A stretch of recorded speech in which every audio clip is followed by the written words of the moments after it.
దేవుని బిడ్డలారా, ఈరోజు మన ధ్యానాంశము కీ టు లైఫ్, జీవితానికి మూలం. పరిశుద్ధ గ్రంథంలో మనం చూస్తే సామెతల గ్రంథం 4వ అధ్యాయం 6 నుండి 13 వరకు మనం చదువుకుందాం.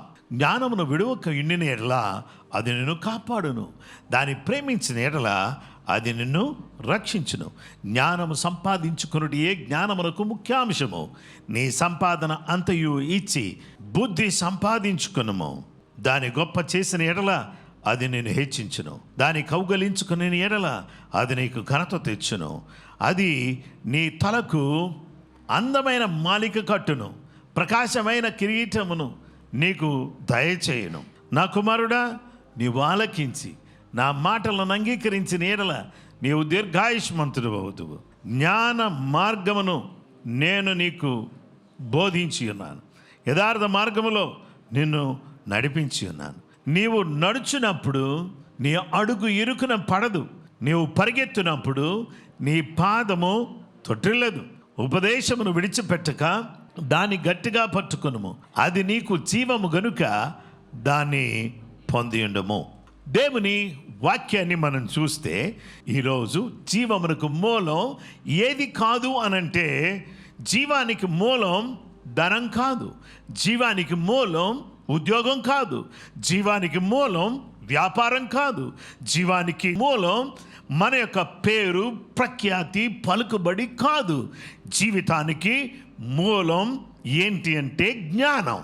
ప్రియ సహోదరి సహోదరులారా, ఇక్కడ ఈ జీవితానికి మూలం జ్ఞానం. దాన్ని పొందుకోవడానికి మనకి కావాలి నిర్ణయం, డెసిషన్. నిర్ణయం అనేటటువంటి దీన్ని మనం ఆలోచన చేసినప్పుడు దేవుని వాక్యం మనకు ఏం చెప్తుందంటే, మానవులమైన మనము నిరంతరము ఏం చేస్తూ ఉంటామంటే ఏదో ఒక నిర్ణయం తీసుకుంటూ ఉంటాం. జీవితం అంతా కూడా దేంతో ముడిపడి ఉందంటే నిర్ణయాలతో ముడిపడి ఉంది. ఒక నిర్ణయం ఏం చేస్తుందంటే ఒక మంచి కార్యాన్ని చేయగలదు, ఒక చెడ్డ కార్యాన్ని కూడా చేయగలదు. మన నిర్ణయం మన దేవుని మందిరానికి తీసుకొచ్చింది.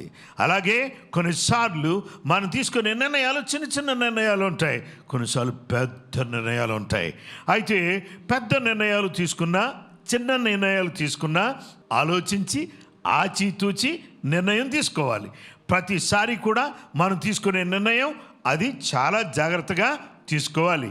కొంతమంది తీసుకునే నిర్ణయాలు వాళ్ళ భవిష్యత్తును తీర్చిదిద్దుతాయి, వాళ్ళ కుటుంబాన్ని చక్కటి స్థితిలోకి నడిపిస్తాయి, వారి భవిష్యత్తు ఎంతో అద్భుతంగా మారిపోద్ది, వారి యొక్క ఆధ్యాత్మిక జీవితం ఎంతో సుందరంగా ఆశీర్వాదకరంగా తీర్చిదిద్దబడుతుంది.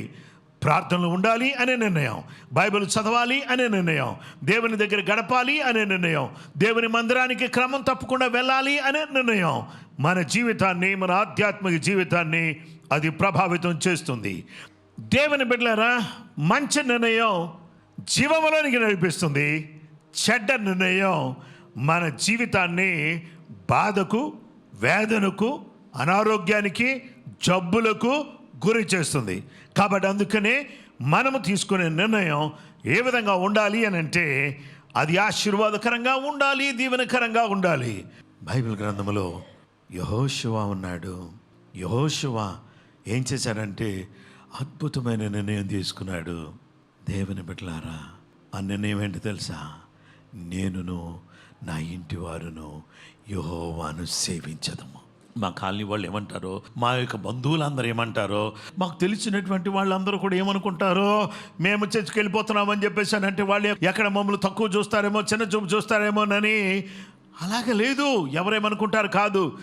నేనును నా ఇంటి వారు యెహోవాను సేవించదు. ఈరోజు మనమందరం కూడా ఈ నిర్ణయం మనం తీసుకుంటే మన జీవితంలో మన భవిష్యత్ అద్భుతంగా ఎంతో ఆశీర్వాదకరంగా, దీవెనకరంగా మారేటటువంటి అవకాశం ఉంది. ఇద్దరికి బైబిల్ ఇస్తే ఒకళ్ళు ఏం చేశారో తెలుసా? బైబిల్ని చక్కగా తీసుకెళ్ళి షెల్ఫ్లో పెట్టారు. షెల్ఫ్లో ఉన్న బైబిల్ నీకు ఏ విధంగా హెల్ప్ చేయలేదు. ఇప్పుడు బైబిల్ ఏం చేయాలో తెలుసా? ఈ ధర్మశాస్త్ర వాక్యములను నువ్వు బోధింపక తప్పిపోకూడదు. దీంట్లో ఉన్నటువంటి వాటిని ధ్యానించటానికి నీవు దివారాత్రులు దీన్ని ధ్యానించితే నువ్వు చక్కగా ప్రవర్తిస్తావని యెహోషువతో దేవుడు అన్నాడు. దేవుని వాక్యాన్ని షెల్ఫ్లో పెట్టినటువంటి వ్యక్తి యొక్క జీవితం ఏ విధంగా ఉందంటే ఏ విధంగా అభివృద్ధి లేకుండా ఉంది. కానీ దేవుని వాక్యం చదవడం ప్రారంభించినటువంటి వారి జీవితం ఏ విధంగా ఉందో తెలుసా? నా మాటలు విని వాటి చొప్పున చేయు ప్రతి వాడును బండ మీద తన ఇల్లు కట్టుకొనిన బుద్ధిమంతుని పోలి ఉండును. బండ మీద ఇల్లు కట్టినటువంటి వాడిని పోలినటువంటి వాడిగా ఉంటాడు. కాబట్టి చదవడానికి నిర్ణయం తీసుకుందామా? షెల్ఫ్లో పెట్టడానికి నిర్ణయం తీసుకుందామా? నువ్వు పైకి రావాలంటే చదవడానికి నిర్ణయం తీసుకో. ఒకవేళ నీవు పైకి రాకూడదు అని అంటే షెల్ఫ్లో పెట్టే నిర్ణయం తీసుకో. అది నీ ఇష్టం. దేవుని బిడ్డలారా, ఎవరిని కూడా బలవంతంగా మోకరింప చేయలేం. ఎవరిని కూడా బైబిల్ చదవమని చెప్పి చెప్పగలమే కానీ చదివించలేం. నీళ్ళు ఇవ్వగలమే కానీ త్రాగించలేం. వాక్యం చెప్పగలమే కానీ వాక్యాన్ని అనుసరించేటట్టు చేయలేం. అది చేసేవాడు ఎవరంటే దేవుడు. ఎప్పుడు ఆయన చేస్తాడంటే నీవు ఇష్టపడినప్పుడు. బలవంతంగా చదువు అని హోంవర్క్ తల్లి కన్నా పిల్లల్ని చేపించినట్లు, ఎగ్జామ్ ఉంది కూర్చొని చదువు అని చదివించినట్టుగా దేవుడు చేయడు. దేవుడు చెప్తాడు, జీవాన్ని మరణాన్ని మన కళ్ళ ముందు పెట్టి మీకేం కావాలి? జీవం కావాలా? మరణం కావాలా? ఆశీర్వాదాన్ని శాపాన్ని దేవుడు మన మధ్యలో పెట్టి నీకు ఆశీర్వాదం కావాలా? శాపం కావాలా? ఏది కావాలి? జీవం కావాలా? మరణం కావాలా? జీవం. ఆశీర్వాదం కావాలా? శాపం కావాలా? ఆశీర్వాదం. లోకం కావాలా? దేవుడు కావాలా? దేవుడు అన్న వాళ్ళందరూ దేవుడు అనండి. లోకం అనేవాళ్ళందరూ లోకం అనండి. లోకం అనేవాళ్ళందరూ చెప్పండి లోకం. లోకమా దేవుడా? ప్రార్థన చేస్తారా? నిద్రపోతారా? పరిశుద్ధత కావాలా? రాజీ పడిపోయి అటు ఇటు కూడా ఉంటారా? నిత్యత్వం కావాలా? తాత్కాలికమైనటువంటి సుఖం కావాలా? యేసు ప్రభువారు కొండ మీద చేసిన ప్రసంగంలో ఆయన ఏమన్నాడు తెలుసా? రాజ్యమును నీతిని మొదట వెదకండి. నా రాజ్యాన్ని నీతిని, అప్పుడు అవన్నీ మీకు అనుగ్రహించబడతాయి. నా రాజ్యం నా నీతి మీరు మొదలు పెట్టుకుంటే ఫస్ట్ అవర్లో మీరు అందరూ కూడా లేచి మొదటి గడియను మొదటి సమయాన్ని దేవునికి ఇచ్చి మీరు తీసుకునే ప్రతి నిర్ణయాన్ని కూడా దేవుని సన్నిధిలో ఉండాలని, సమాధానం కలిగి ఉండాలని, దేవుని సన్నిధిలో ఆయన ఆలోచన ప్రకారంగా నిర్ణయం తీసుకుంటే అద్భుతమైన కార్యాలు జరుగుతాయి. దేవుని బిడ్డలారా, కొరాహు కుమారులు నిర్ణయం తీసుకున్నారు దేవుని మందిరములో ఉండాలని. దావీదు నిర్ణయం తీసుకున్నాడు చిరకాలము యెహోవా మందిరములో నివాసం చేయాలని. అన్న ప్రవక్తని నిర్ణయం తీసుకుంది దేవుని మందిరములో సేవ చేయాలని. మీరు మంచి నిర్ణయం తీసుకుంటే మంచి భవిష్యత్తు మీకు కలుగుతుంది. ఒకరోజు ఒక వ్యక్తి వచ్చి అన్నాడు, పాస్టర్ గారు ఇల్లు అమ్మాలనుకుంటున్నాను. డోంట్ సెల్ అని చెప్పేసి అన్నా. నేను ఇల్లు అమ్మాలనుకుంటున్నాను అంటే అమ్మొద్దు అన్నా. అయితే సమస్యలు ఉన్నాయి పాస్టర్ గారు, అవి తీరాలంటే ఒకవేళ ఇల్లు లేకపోతే సమస్యలు ఎలా తీరుస్తావు? అలా ఆలోచన చేయి. ఇల్లు వైపు చూడొద్దు, ఇల్లు అమ్మొద్దు అని అన్నా. అయితే ఒక వ్యక్తి వచ్చి అన్నాడు, నాకు పొలం ఉంది కొంత తీసేయాలనుకుంటున్నాను అంటే తీయొద్దు అన్నా, కానీ తీసేశాడు. ఇల్లు అమ్మొద్దు అన్నా, అమ్మేశాడు. ఆ తర్వాత వచ్చి పాస్టర్ గారు మీ మాట ఉంటే బాగుండేదండి, నేను అమ్మొద్దు అంటే అమ్మేశాను. ఇప్పుడు నేను 20 లక్షలకు అమ్మితే అది 2 కోట్లు వస్తుంది పాస్టర్ గారు. మీ మాట వినలేదు, అందుకని 20 లక్షలతో సరిపెట్టుకోవాల్సి వచ్చింది. అంతే మరి, వింటే బాగుపడతావు. నీ ఇష్టం వచ్చినట్టు నువ్వు చేస్తే కుదరదు. దేవుని దగ్గర విచారణ చేయాలి, దేవుని సేవకుల దగ్గర విచారణ చేయాలి. అప్పుడు నీ జీవితంలో అద్భుతాలు జరుగుతాయి. దేవుని బిడ్డలారా, రాబర్ట్ గిల్బర్ట్ లిటొరెనో అనేటటువంటి ఒక వ్యక్తి 1888 సంవత్సరం నుంచి 1969 సంవత్సరాల మధ్యలో అతడు జీవించాడు. ఈ జీవించిన సంవత్సరాల్లో అతడు ఒక అమెరికా దేశస్థుడు. అతడు ఏం చేశారంటే అనేక రకాలైనటువంటి వాటిని అతడు కనుగొనగలిగాడు. అయితే దేవుని బిడ్డలారా, ఇతను క్రిస్టియన్ బిజినెస్ మ్యాన్. దేవుడు తన జ్ఞానం ఇచ్చి ప్రపంచంలోనే అత్యంత ఉన్నతమైనటువంటి వ్యక్తిగా అతను దేవుడు తీర్చిదిద్దాడు. ఎన్నోసార్లు అతను ఫెయిల్ అయ్యాడు. అతడు ఒక మెకానిక్గా అతడు ఉంటూ వెల్డింగ్ చేస్తూ ఉండేవాడు, ఫ్యాబ్రికేటర్గా. ఆ తర్వాత మెకానిక్గా ఉండేవాడు. ఆ తర్వాత అతడు డిస్టెన్స్ కోర్సెస్ చేసి ఇంజనీరింగ్ కంప్లీట్ చేసుకున్నాడు. అయితే ఇతని జీవితాన్ని మనం గమనిస్తే అతడు దేవుని యందు భయభక్తులు కలిగిన వాడు, ప్రార్థనాపరుడు. ఒకరోజు అతడు మోకరించి ప్రార్థన చేస్తూ ఏమన్నాడు తెలుసా? దేవా నన్ను ఏం చేస్తావయ్యా, నన్నేం చేయమంటావు చెప్పు అని అంటే, నువ్వు బిజినెస్ చేయాలా, మిషనరీగా ఉండాలా, పాస్టర్గా ఉండాలా, ఎలా ఉండాలో నాకు తెలియదయ్యా అని ప్రార్థన చేస్తుంటే, అది నీ పాస్టర్గా ఉండమంటాడు అని అనుకున్నాడంట. కానీ అలా చెప్పలేదు దేవుడు. నువ్వు ఎక్స్పెక్ట్ చేసినట్టుగా దేవుడు మాట్లాడు. మిషనరీగా ఉండాలని మాట్లాడతాడేమో అని అనుకున్నాడంట. అలా మాట్లాడలేదు. దేవుడు ఏమన్నాడంటే, I want you to do business. నీవు వ్యాపారం చేయాలి. కానీ ఆ వ్యాపారం ఎవరి కోసం చేయాలంటే, you have to do business for me. నువ్వు నా కోసం వ్యాపారం చేయాలి. దేవుని బిడ్డలారా, ఇతను నా కోసం వ్యాపారం చేయాలి అని అన్నాడు. అతని జీవితంలో అతను ఏం చేయడం ప్రారంభించాడంటే, దేవుని బిడ్డలారా, అతడు బుల్డోజర్ అనేటటువంటి దాన్ని అతను కనుక్కున్నాడు. అలాగే scrapers, off road heavy machinery, tree crusher, log picker, అలాగే power log skidder, 2-wheeler, tractor, Tournapull, first mobile offshore oil platform. ఈ యొక్క సముద్రంలో రిగ్ పెట్టి ఆయిల్ బయట తీసుకుని ఈజీగా వచ్చేటటువంటి లైట్ ఎక్విప్మెంట్ కనిపెట్టి దాంట్లో నుంచి ఏ విధంగా ఆయిల్ బయట తీసుకురావాలో అవన్నీ కూడా ఒక దాని తర్వాత ఒక సంవత్సరం తర్వాత ఒక సంవత్సరం, ఒకసారి సంవత్సరంలో 2, ఒకసారి 2 సంవత్సరాల్లో 1, ఇలాగా ఒక దాని వెంబడి ఒకటి అతడు ఇన్వెంట్ చేస్తూనే ఉన్నాడు, కనిపెడుతూనే ఉన్నాడు. దేవునికి స్తోత్రం కలుగును గాక. ఈ జ్ఞానం ఎవరిచ్చారంటే, ఏదైనా ప్రాబ్లం సాల్వ్ అవుతే తన టీం అంతా కూడా డిస్కస్ చేసి, ఎవరికి కూడా సొల్యూషన్ ఏం దొరకట్లేదంటే అది అక్కడే ప్రార్థన చేసేవాడు. ఆ మెషిన్ దగ్గర ప్రార్థన చేసి, దేవా ఇది ఎలాగ చేయాలో నాకు అర్థం కావట్లేదు అని చెప్పేసాను. ఇమీడియట్గా ఆమె ఐడియా వచ్చేది. ఐడియా తీసుకుని అతను ఏం చేసేవాడంటే, ఈవెన్ ఇంజనీర్స్కి అర్థం కానిటువంటి ప్రాబ్లం అతను సాల్వ్ చేసేటటువంటి వాడు. ప్రార్థన గొప్పది. ఆమేన్. ప్రార్థన ద్వారా దేవుడు మనకేమిస్తాడంటే, గొప్ప అద్భుతమైన తెలివిని, జ్ఞానాన్ని మనకు దయచేశారు. World War I అతను ఉన్నాడు. World War II ఏం జరిగిందంటే, సెకండ్ వరల్డ్ వార్లో అతను ఎక్విప్మెంట్, అమెరికా వాళ్ళు యుద్ధాల కోసం ఎయిర్ స్ట్రిప్స్, బ్రిడ్జెస్, తర్వాత ఇంకా మిగతా అన్ని కూడా నిర్మించడానికి అతను ఎక్విప్మెంట్ 70% ఆర్డర్ ఇచ్చారు World War II. అయితే దేవునికి స్తోత్రం. దేవుని బిడ్డలారా, ఇతను ఏమన్నాడంటే, నా బిజినెస్ దేవుడే నడిపించాలి అని కోరినవాడు. Hallelujah. The man who let God to run his business. నా బిజినెస్ నువ్వు రన్ చేయయ్యా, నేను నిలబడతాను. ఏమన్నాడంటే అతను, నేను ఈ బిజినెస్కి వానను కాదు, మేనేజర్ని. వానరు, పార్ట్నరు, మెయిన్ వ్యక్తి అంతా కూడా ఎవరో తెలుసా? దేవుడే. Hallelujah. He is my partner, he is the owner, I'm the manager of the business అని చెప్పేసి అన్నాడు.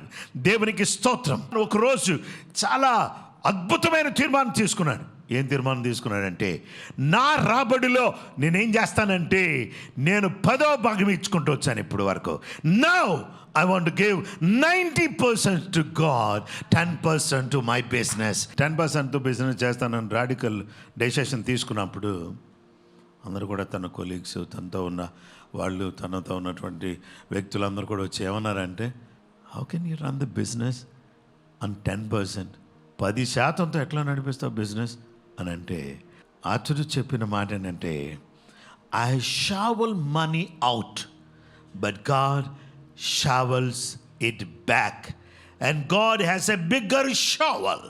ఇతని జీవితాన్ని మనం చూస్తే, decision, my business belongs to God, I'm only the manager అని చెప్పాడు. When you put God first, he puts his glory on your life. ఎప్పుడైతే దేవుడిని నువ్వు ముందు పెట్టుకుంటావో, ఆయన తన మహిమ మన జీవితం మీద పెడతాడు. దేవుని ముందుగా పెట్టడం, ఆయన వాక్యాన్ని ముందుగా పెట్టడం, ఆయన ముందు పెట్టుకుని నడవడం, ఇవన్నీ కూడా చాలా చాలా ప్రాముఖ్యమైనటువంటి విషయాలు. నిర్ణయం ఏం చేసిందంటే, రాబర్ట్ గిల్బర్ట్ లిటరెనో అనేటటువంటి ఈ యొక్క వ్యక్తిని టాప్ బిజినెస్ మ్యాన్గా చేసినప్పుడు, he started universities. He started sending missionaries to the different countries.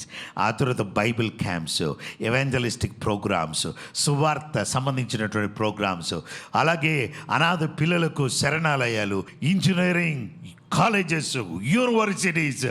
ఈ రోజు కూడా అతను బిజినెస్. అలాగా కొన్ని విషయాలు మిమ్మల్ని ఎంకరేజ్ చేయడం కోసం చెప్తున్నాను. దేవునికి స్తోత్రం. ఈరోజు మైనింగ్ ఎక్విప్మెంట్ అంతా కూడా తయారు చేసినటువంటి వ్యక్తి అయిన మైన్స్లో ఎలా వర్క్ చేయాలి, పవర్ వీల్ తయారు చేసి దాన్ని లోపల పంపించి ఏ విధంగా మైనింగ్ అంతా కూడా చేయాలి.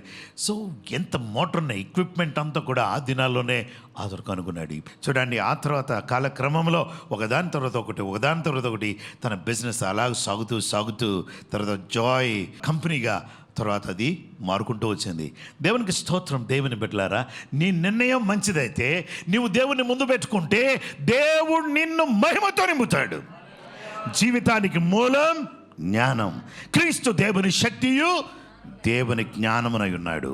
ఎప్పుడైతే ఆ శక్తిని పట్టుకుంటావో, ఆ శక్తిని విడవకుండా ఉంటావో, ఆ శక్తిని గొప్ప చేస్తూ ఉంటావో, ఆ శక్తిని కనపరుస్తూ ఉంటావో, ఆయన నిన్ను కనపరుస్తాడు. సెకండ్ పాయింట్, డివోషన్, భక్తి. దేవునికి స్తోత్రం. దేవుని బిడ్డలారా, సామెతల గ్రంథం 4వ అధ్యాయం 7 నుంచి 9 వరకు, జ్ఞానము సంపాదించుకున్నది జ్ఞానమునకు ముఖ్యాంశము. నీ సంపాదన అంతయు ఇచ్చి బుద్ధి సంపాదించుకును. దాని గొప్ప చేసిన ఎడల అది నిన్ను హెచ్చించును, దాని కౌగలించుకుని ఎడల అది నీకు ఘనత తెచ్చును.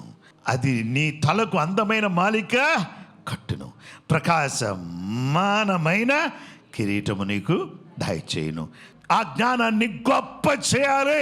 ఎప్పుడైతే దేవుని గొప్ప చేస్తామో, హల్లెలూయా స్తోత్రం అంటూ ఎప్పుడైతే ఆయన గొప్ప చేస్తామో, ఎప్పుడైతే ఆయన మహిమపరుస్తామో, ఆయన మనల్ని పైకెత్తుతాడు. హల్లెలూయా. ఆ జ్ఞానమును యేసు ప్రభువుని కౌగలించుకుంటే ఆయన మనకు ఘనతను తీసుకొస్తాడు. అందమైన మాలిక కడతాడు, మన తలకు ప్రకాశమైన కిరీటం దయచేస్తాడు. భక్తి కలిగినటువంటి వారమై మనం ఏం చేయాలో తెలుసా? దేవుని ప్రేమించడం. భక్తి అంటే ఏంటో తెలుసా? దేవుని deep love. Devotion means deep love. బాగా గాఢంగా ప్రేమించడం, నమ్మకం కలిగి ఉండడం, అలాగే గౌరవప్రదంగా జీవించడం, పూర్తి హృదయపూర్వకంగా ఆయనకు సమర్పించుకోవడం, ఆయన ఎదుట భక్తి భావం కలిగినటువంటి వారిగా ఉండి మనం అందరం కూడా సరి అయినటువంటి దృక్పథంతో సరి అయినటువంటి ప్రాధాన్యతను ప్రభుకి ఇస్తూ ఉండడం. దేవుని బిడ్డలారా, wisdom is the first thing. శ్రేష్టమైంది ఈ భక్తి. దీన్ని మనం చూస్ చేసుకోవాలి. నీ జీవితంలో మొదటి గంట, మొదటి గడియ దేవునికి ఇవ్వడం ప్రారంభిస్తే నీ జీవితం అంతా కూడా మారిపోతుంది. దేవునికి స్తోత్రం. దినాన్ని వాక్యంతో ప్రారంభించు. ప్లానింగ్ కంటే ముందు ప్రార్థన చేయి. ఆరాధన అనేది హైయెస్ట్ ప్రయారిటీగా మనకు ఉండాలి. భక్తి అనేటటువంటిది అర్థం ఏంటంటే తెలుసా? జ్ఞానము సంపాదించుకున్నటే జ్ఞానమునకు ముఖ్యాంశం. నీ సంపాదన అంతా ఇచ్చి బుద్ధి సంపాదించుకో. Devotion involves obedience to God's word. దేవుని వాక్యానికి విధేయత చూపించాలి. సామెతలు 4:10, నా కుమారుడా నీవు ఆలకించి నా మాటలను అంగీకరించిన ఎడల నువ్వు దీర్ఘాయుష్మంతుడు అవుతావు. నా మాటలు అంగీకరిస్తే నువ్వు దీర్ఘాయుష్మంతుడు అవుతావు. వినడం అంటే విధేయత చూపించడం అంటే దేవుడు చెప్పిన దాన్ని అనుసరించడం. అలాగూ చేస్తూ దేవుని దగ్గర నుంచి వినడానికి నేర్చుకోవాలి. అలాగే దేవునికి స్పందించడం నేర్చుకోవాలి.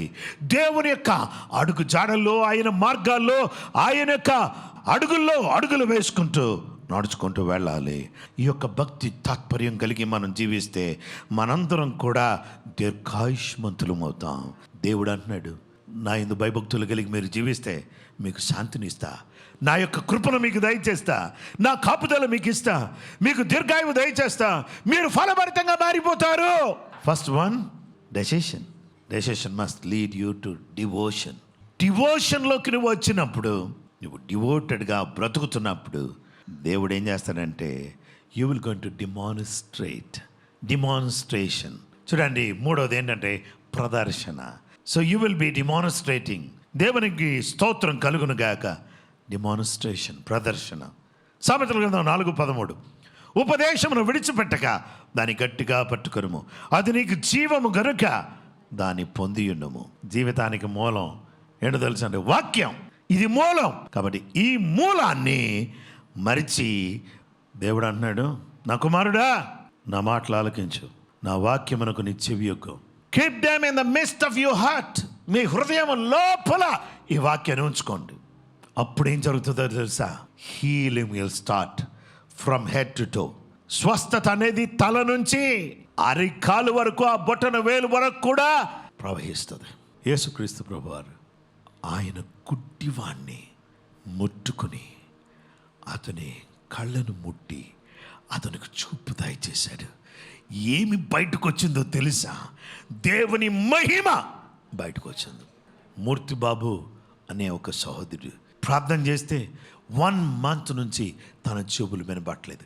ఈఎన్టీ డాక్టర్ దగ్గరికి వెళితే ఏమన్నారంటే ఒక ఊర్న శబ్దం వస్తూ ఉంది. అయితే ఈ ఒక విధమైనటువంటి నాయిస్ అతని చెవిలో వస్తుంది, కానీ అతను మాటలు సరిగ్గా వినబట్టలేదు. పాస్టర్ గారు ఈ చెవులు వినపట్టలేదయ్యా, డాక్టర్ల దగ్గరికి వెళ్తే ఏమి లేదు అంటున్నారు. అయితే దేవునికి స్తోత్రం, నేను యేసు ప్రభువుని గుర్తు చేసుకుని 2 చేతుల్లో ఆయిల్, ఈ ఫింగర్స్కి ఆయిల్ రాసి చెవుల్లో వేలు పెట్టి యేసు ప్రభువారు ఏమన్నారో తెలుసా? యఫతా అన్నాడు.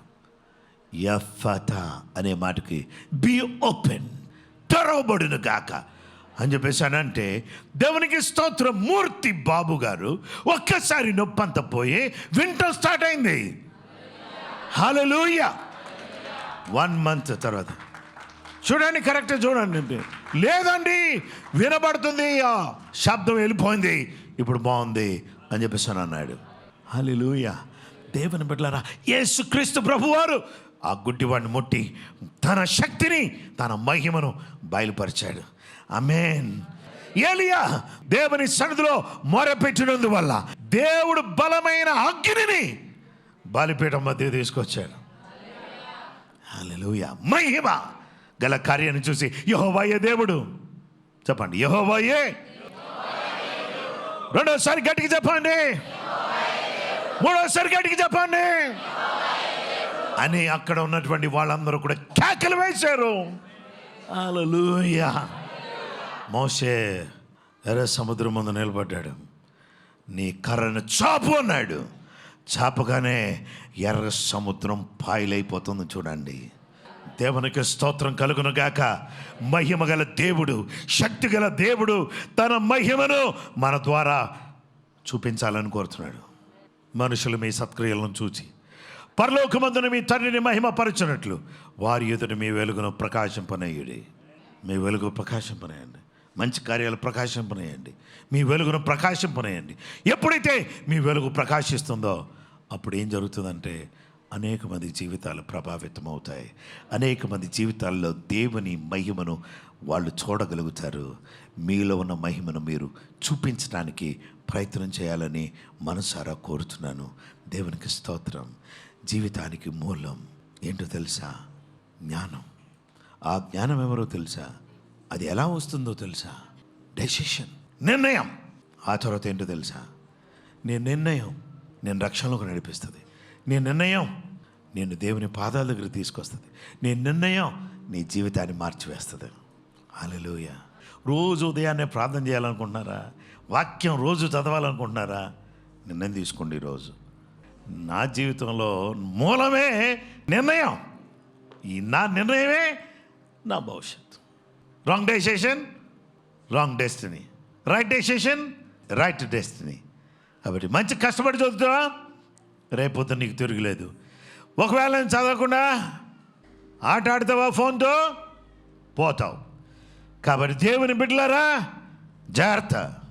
ఏం చేస్తున్నావు? 24 hours దేవుడిస్తే what you are doing for God. దేవుని కొరకు నువ్వేం చేస్తున్నావు? నీవెప్పుడైనా సాక్ష్యం చెప్పావా? ఎప్పుడైనా వేరే వాళ్ళకి క్రీస్తు యొక్క సువార్తను అందించావా? నీ నిర్ణయం ఏంటి రోజు? నిర్ణయం. Your decision must lead you to devotion. Your devotion will demonstrate. నీ యొక్క భక్తి ప్రదర్శనలోకి వచ్చినప్పుడు ఆ ప్రదర్శన ద్వారా అనేక మంది బ్రతుకులు మారాలి. ఈరోజు మహిమను గురించి మాట్లాడుతున్నాం. మహిమ గల రాజ్యానికి, మహిమ గల దేవుని సన్నిధిలో మనం నిలబడాలంటే మన నిర్ణయం, మన భక్తి సరిగా ఉంటే అప్పుడు అనేక మందికి మనం ప్రదర్శించడం ద్వారా మన భక్తి మనల్ని చూసి వచ్చేస్తారు. జనం మన మాటలు చూసి కదా, మనల్ని చూసి వస్తారు. అలా రావాలి అని అంటే శానా దయ్యం పట్టిన వాడు స్వస్థ చిత్తుడై బట్టలు ధరించుకొని అతడు ఏం చేశారంటే యేసు పాదముల దగ్గర కూర్చున్నాడు. ఈరోజు మీరు పైకి రావాలంటే this is only the solution. Sit at the feet of Jesus. మరియ కూర్చున్నట్టుగా, శానా దయ్యం బట్టినోడు కూర్చున్నట్టుగా మీరు కూడా కూర్చోగలిగితే పరలోక రాజ్యాన్ని, దేవుని రాజ్యాన్ని మనం సొంతం చేసుకుంటాం. మహిమగల రాజ్యాన్ని సొంతం చేసుకుంటాం. అందరూ కూడా ఏం డెసిషన్ తీసుకున్నావు? Litre know what kind of decision? తను దేవుని సన్నిధిలో ప్రార్థన చేసేవాడు, వాక్యం చదివేవాడు. అందుకనే ఏ వ్యక్తిని నేను చూడలేదండి, అంత అద్భుతమైన వ్యక్తిని. This is a amazing person who really taken a decision to be in the presence of God. Now also he is influencing so many people by his life. ఆ విధంగా ఉండాలి మన జీవితం.